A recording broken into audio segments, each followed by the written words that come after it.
Hi மக்களே, இன்னைக்கு நம்மக்கிட்ட புதுசாக லான்ச் ஆகிருக்கக்கூடிய TVS Jupiter 125 dual tone model தான் நம்மக்கிட்ட இருக்குது.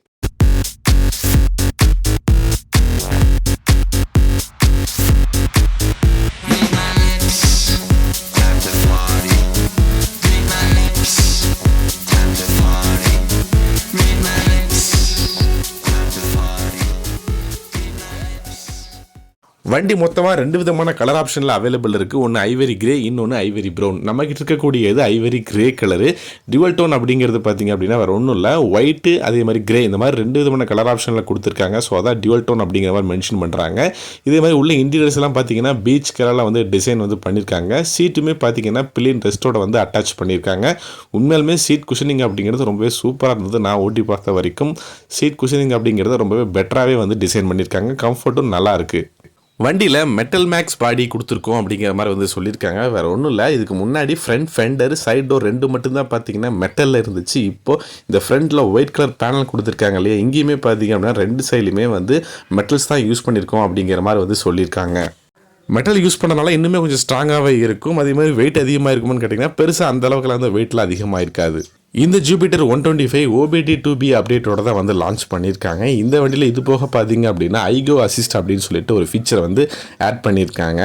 இந்த ஐகோ அசிஸ்ட் ஃபீச்சர் எப்படி வேலை செய்யும் அப்படிங்கிறத சிம்பிளாக சொல்கிறேன். ஃபஸ்ட்டு இந்த வண்டி 8.1 PS ஆஃப் பவரையும் 10.5 நியூட்டன் ஆஃப் டார்க்கும் வந்து ப்ரொடியூஸ் பண்ணக்கூடியது. இந்த ஐகோ அசிஸ்ட் வந்து வேலை செய்யும்போது நம்ம ரன்னிங்கில் ஒரு சர்டன் ஸ்பீடை வந்து மெயின்டைன் பண்ணிகிட்டு இருப்போம். உதாரணத்துக்கு ஒரு 50 km ஸ்பீடை வந்து மெயின்டைன் பண்ணி போயிட்டுருக்கோம். திடீர்னு ஒரு பஸ்ஸோ காரை வருது, நம்ம அந்த ரைடு எடுக்கிறோம் அப்படிங்கிற பட்சத்தில் இந்த வண்டி பார்த்தீங்க அப்படின்னா இந்த ஐகோ அசிஸ்ட் ஃபீச்சரை வந்து ஆக்டிவேட் பண்ணி உங்களுக்கு மேக்ஸிமம் பார்த்தீங்க அப்படின்னா 8.1 PS பவரை வந்து 8.5 PS பவரையும் அதே மாதிரி 11.1 Nm டார்க்கை வந்து அதிகமாக வந்து கொடுக்கும். ஸோ அதுதான் வந்து பார்த்தீங்க அப்படின்னா இந்த ஐகோ அசிஸ்ட் ஃபீச்சர் அப்படிங்கிறது. இதனால் பார்த்தீங்க அப்படின்னா நீங்கள் சட்டைனா அதை அடுத்த வண்டி வந்து ஈஸியாக வந்து ரைடு எடுக்கவங்களால வந்து முடியும். ஸ்பீடுமே வந்து பிக்கப்பும் வந்து பார்த்தீங்க அப்படின்னா வந்து அதிகமாக வந்து ப்ரொடியூஸ் ஆகும்.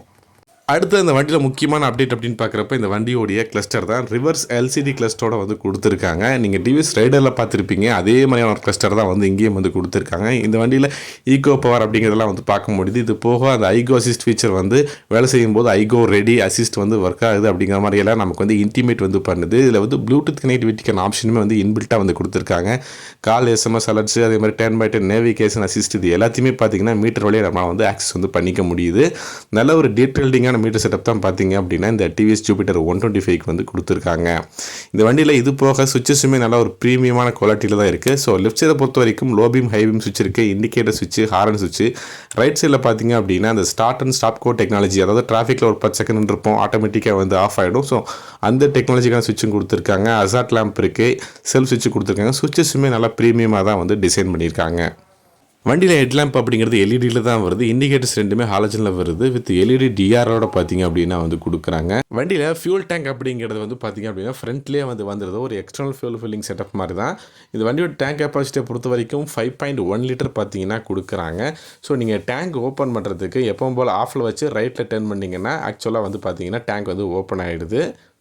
ஃப்ரண்ட்லேயே வந்து பார்த்தீங்க அப்படின்னா உங்களுக்கு USB மொபைல் சார்ஜருக்கான ஆப்ஷனுமே வந்து கொடுத்துருக்காங்க. சின்ன க்ளோ பாக்ஸுமே இருக்குது. அதே மாதிரி சின்ன ஒரு ஹூக்குமே வந்து ஃப்ரண்ட்டில் வந்து கொடுத்துட்றாங்க. ஃப்ரண்ட்டில் ஒரு டெலஸ்கோபிக் சஸ்பென்ஷனோடையும் 90x90 12 இன்ச் அலைவில் செட்டப்போடையும் வந்து கொடுக்குறாங்க. 220 mm டிஸ்க் பிரேக் செட்டப்போட ஃப்ரண்ட்டில் வருது. ரியரில் மோனோசாக் சஸ்பென்ஷனோடையும் 130 mm ட்ரம் பிரேக் செட்டப்போடையும் வருது. ரியர்லேயும் பார்த்தீங்க அப்படின்னா 90x90 12 இன்ச் அலைவிலோட தான் வந்து கொடுக்குறாங்க. அண்டர் சீட் ஸ்டோரேஜை பொறுத்த வரைக்கும் ஒரு 33 லிட்டர் கெப்பாசிட்டியோட வந்து கொடுக்குறாங்க. 2 ஹாஃப் ஃபேஸ் ஹெல்மெட்டை பார்த்தீங்க அப்படின்னா உள்ளே வந்து நம்மளால் வந்து பேஸ் வந்து பண்ணிக்க முடியும். நல்ல ஒரு பெரிய ஸ்பேஸ் செட்டப் தான் பார்த்தீங்க அப்படின்னா வந்து கொடுக்குறாங்க. வண்டியோட கிரவுண்ட் கிளியரன்ஸை பொறுத்த வரைக்கும் ஒரு 163 mm வருது. வண்டியோடைய வெயிட் 109 கிலோ. இந்த வண்டியோடைய வீல் பேஸை பொறுத்த வரைக்கும் 1275 mm வந்து கொடுக்குறாங்க. நல்ல ஒரு பெரிய லாங்கரான வண்டி அப்படின்னு கூட நம்ம வந்து சொல்ல முடியும். இந்த வண்டியை நம்ம சிட்டிக்குள்ளே ட்ரைவ் பண்ணும்போது அந்த ரைடிங் கம்ஃபர்ட்டுமே சரி, அதே மாதிரி லெக் ஸ்பேஸுமே வந்து பார்த்திங்கன்னா நல்லா தாராளமாகவே வந்து கொடுத்துருக்காங்க. வண்டியில் பிரேக்கிங் எஃபிஷியன்சியுமே பார்த்திங்கன்னா ஓகே தான். பட் இந்த வண்டியில் என்ன ஒரு விஷயம் அப்படின்னா இன்ஜின் நாய்ஸ் கொஞ்சம், இப்போ பொதுவாகவே இந்த ஜூபிட்டர் 125 பொறுத்தவரை இன்ஜின் நாய்ஸ் கொஞ்சம் அதிகமாக இருக்கிற மாதிரியான ஒரு ஃபீல் வந்து இருக்குது பொதுவாகவே. இந்த வண்டியில் ஐகோ அசிஸ்ட் ஃபீச்சர் வந்து கொடுத்துருந்தாங்கன்னு வந்து சொல்லியிருந்தேன். ஆக்சுவலாக அந்த ஃபீச்சர் வந்து வேலை செய்யும்போது டார்க்கும் வந்து அதிகமாக வந்து ப்ரொடியூஸ் ஆகும் அப்படிங்கிற மாதிரி. பட் வண்டி ஓட்டும் போது என்னென்னா ஒரு மாதிரி பிடிச்ச மாதிரி வந்து போகிற மாதிரி ஒரு ஃபீல். அதே மாதிரி பிக்கப் எடுக்கிறதுக்குமே பார்த்திங்க அப்படின்னா ரொம்பவே வந்து ரொம்ப ஸ்லோவாக போய் எடுக்கிற மாதிரி இருக்குது. பிகாஸ் ஆஃப் மைலேஜ்க்காக கூட வந்து மேபி கம்மி பண்ணியிருக்கலாம். எப்படி பார்த்தாலும் இந்த வண்டியோட மைலேஜ் அப்படிங்கிறது அரௌண்ட் ஒரு 50 கிலோமீட்டர் அப்படிங்கிறத வந்து நம்ம தாராளமாக வந்து எதிர்பார்க்கலாம். லாங்கெல்லாம் போனீங்க அப்படின்னா ஒரு 50-55 மேக்ஸிமம் வரைக்கும் நம்மளால் வந்து தாராளமாக அந்த வண்டியில் வந்து எதிர்பார்க்க முடியும் மைலேஜ் அப்படிங்கிறது. உண்மையிலுமே ஓட்டுறதுக்கு வைஸ் அப்படின்னு கம்ஃபர்ட் அப்படின்னு பார்க்குறப்ப ரொம்பவே பெட்டராக தான் இருக்குது. நல்லா சீட் குஷனிங்குமே பார்த்திங்க அப்படின்னா நல்லா கம்ஃபர்ட்டாக வந்து கொடுத்துருக்காங்க. ஓட்டுறதுக்கும் உட்காரத்துக்கும் ரொம்பவே வந்து சௌகரியமாக இருக்குது. அதே மாதிரி பில்லியன் ரெஸ்ட் சீட்டோட வந்து கொடுக்குறாங்க. ஸோ இன்னுமே ஒரு அடிஷ்னலான சேஃப்டி ஃபீச்சர் அப்படின்னு கூட நம்ம வந்து சொல்லலாம். இந்த வந்து சைடு ஸ்டாண்ட் கட்டா ஃபீச்சருமே வந்து பார்த்திங்கன்னா இன்பில்ட்டாக வந்து கொடுத்துருக்காங்க. இந்த வண்டி வாங்குறதுக்கு முக்கியமான ஒரு ரீசன் சொல்லணும் அப்படின்னா, ஃபஸ்ட்டு இந்த வண்டியோடைய கம்ஃபர்ட்டு, ரெண்டாவது இந்த வண்டியோடைய லுக்ஸு, மூணாவது பார்த்தீங்க அப்படின்னா இந்த வண்டியில் கொடுத்துருக்கக்கூடிய அந்த ஃபீச்சர்ஸ், நிறைய விதமான எக்கச்சக்கமான ஃபீச்சர்ஸை பார்த்தீங்கன்னா ஆட் பண்ணி கொடுத்துருக்காங்க. ஒரு டீசெண்டான பர்ஃபார்மன்ஸ் வரக்கூடிய ஒரு 125 ஸ்கூட்டர் அப்படின்னே வந்து சொல்லணும். ஓகே மகளே, இந்த வீடியோ அவ்வளோதான். இந்த வீடியோ பிடிச்சிருந்ததுன்னா மறக்காமல் ஒரு லைக் பண்ணுங்கள். அப்படியே நம்ம சேனல் இப்போ தான் ஃபஸ்ட் டைம் பார்க்குறேன்னா மறக்காமல் சப்ஸ்கிரைப் பண்ணிக்கோங்க.